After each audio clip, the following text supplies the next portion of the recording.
My name's Robert Campbell. I'm a solicitor specialising in healthcare law nationally. The sort of work that I do ranges from regulatory work with care homes that have difficulties with their regulatory bodies to contractual work for care homes who are perhaps contracting with the local authority to take residents and things like that. But these days, the majority of my caseload relates to continuing health care for families who have a member of the family going into care. And the question which arises then is how that's going to be funded and how that's going to be paid for. There are three regimes of funding for care in this country. The first is we pay it all ourselves, we're self-funding, if we have enough money.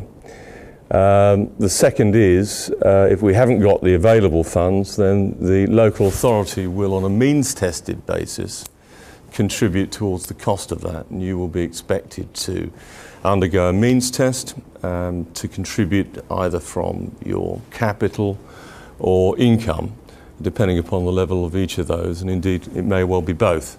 If you've got more than £23,500, you're not eligible for any of that relief at all. The sort of work that we specialise in is the third type of funding regime, which is what's called continuing NHS care funding. Now, only a certain percentage of people will qualify for continuing NHS care funding. The basis of it is it comes from a piece of legislation, the H&H Act, that goes back a number of years. But the principal basis for the law on this is a case called Cochrane. I don't know whether anyone's heard of that, but it was a case that was decided some years ago, which effectively set the scene for continuing NHS care funding cases.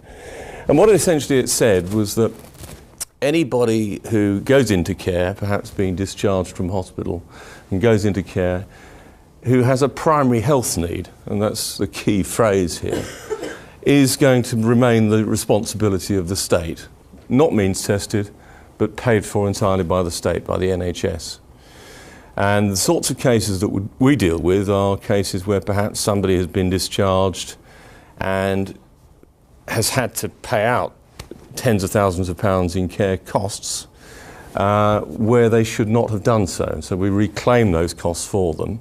Or alternatively, we're acting for people who are being discharged from hospital into a care setting where they're being refused NHS care funding, where we can show that their primary health need means that they should be funded by the state free of charge. We've been very successful in this over the years, and I think we've recovered something like £1 million for people. And in our biggest case last year, we recovered £270,000 for one individual. But the majority of our work is actually in dealing with discharge cases. So it's people who have perhaps, a number of us probably can identify with this. My mother is 89 and probably will require to go into care of some sort at some stage. She has assets, and typical scenario is an ageing person, perhaps one parent left, with maybe a house worth a couple of £100,000, something like that, maybe an ISA or two, with some cash in the bank, that sort of thing. All of that is at risk when somebody is discharged into care, because unless they are going to be eligible for continuing NHS care funding, the care home fees can range from anything from £25,000 a year to £50,000 a year. And there are cases where I've actually seen £50,000 a year going out.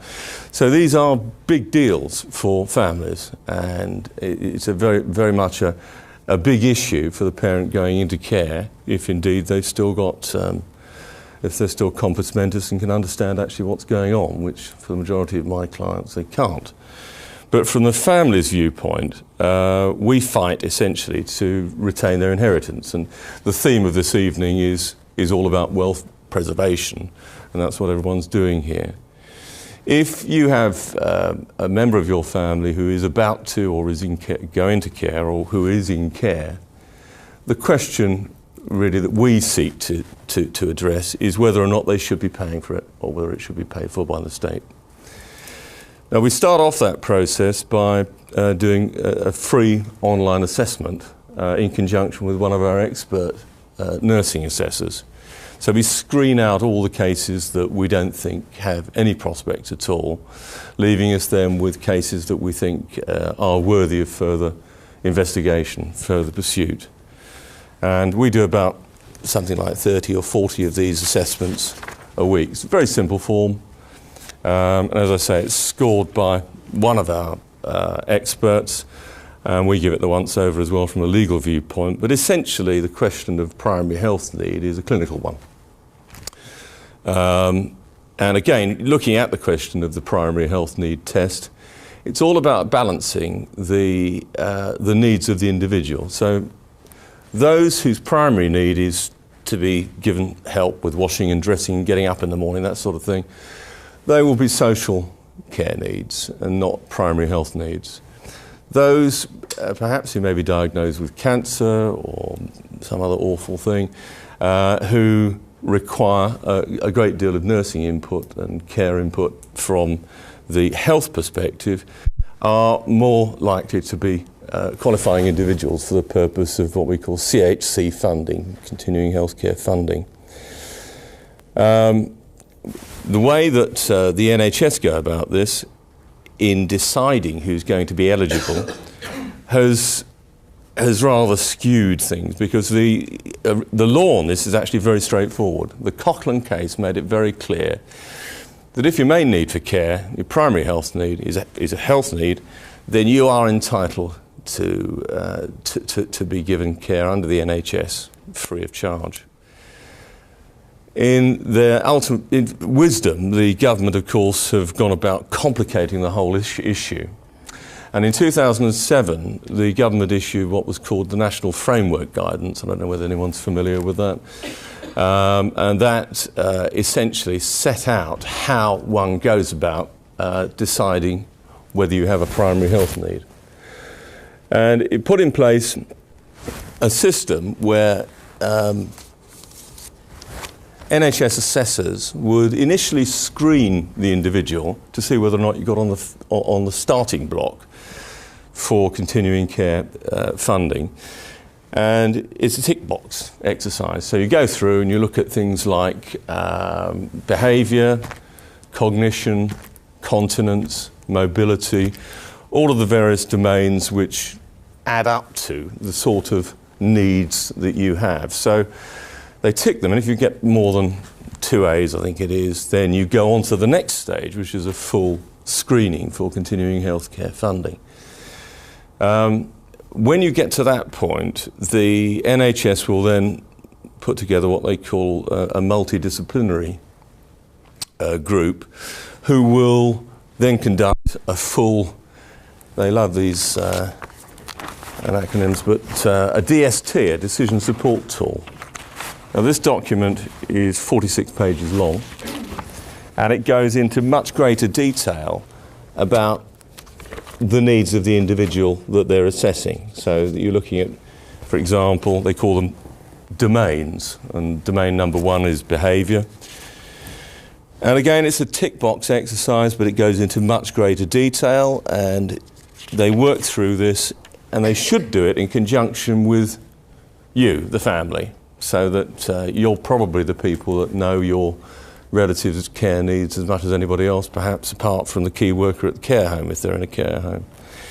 And they go through this, and then they ask for your input, and then at the end of it, they do a sort of scoring thing on a matrix, which ranges from severe to high to moderate to low to no needs.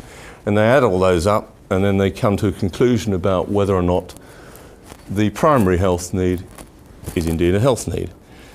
But there are also 4 factors that they have to weigh in the balance in deciding, even if you score 5 highs, and I saw one of those today actually, and a severe, they can still say that you don't qualify for continuing healthcare funding because, for example, your needs are not complex, they're not severe, they're predictable, and it's those factors that they then have to weigh in the balance. And of course that's the greatest get-out card that they can have, because you may score all of these boxes as high and severe, but at the end of the day they can say, well, your needs are being well managed in the care setting that you are, and therefore there's nothing unpredictable, there's nothing severe, there's nothing complex, which is very much the case that we find in many of the cases that we deal with, where we then go through the local process of review and appeal, and those are the cases with which we deal. The local review process consists of a sort of panel process, if you like. You start off by saying, I disagree with the decision. You then make representations, either orally or in writing, to an NHS panel. They're not independent panels at that stage, so you're dealing with NHS personnel. And if you don't succeed at first stab, you generally have the right of a further appeal or a further review at the local stage. And if ultimately you don't succeed there, then you have a right to appeal to what's called an independent review panel set up by the Strategic Health Authority. By that stage of the game, however, the argument is generally about process rather than substance. So the time to hit this is certainly at the local level, because that is where they're concerned to decide whether or not there's a primary health need. Further up the road, at the IRP, as we call it, Independent Review Panel, they will be looking at whether or not they've dotted the I's and crossed the T's at the lower level, and that's essentially what they do. Now, the government are proposing, I think it's fairly unclear actually what the government's proposing, but they talked last year about bringing in a cap on care fees of £75,000. The detail, as is often the case in these things, is very sparse. But my understanding of the proposal is that whilst they're talking about a £75,000 cap, that is a cap only on nursing costs and not accommodation, meals, the hotel costs, if you like. There is no indication, as far as I'm aware, of how the split is going to be calculated, what percentage is going to be, because they're obviously not going to do it on a case-by-case basis, so there needs to be some sort of principle where they will say, that £75,000 will be limited to a percentage of the £700 odd a week that you're paying by way of care fees.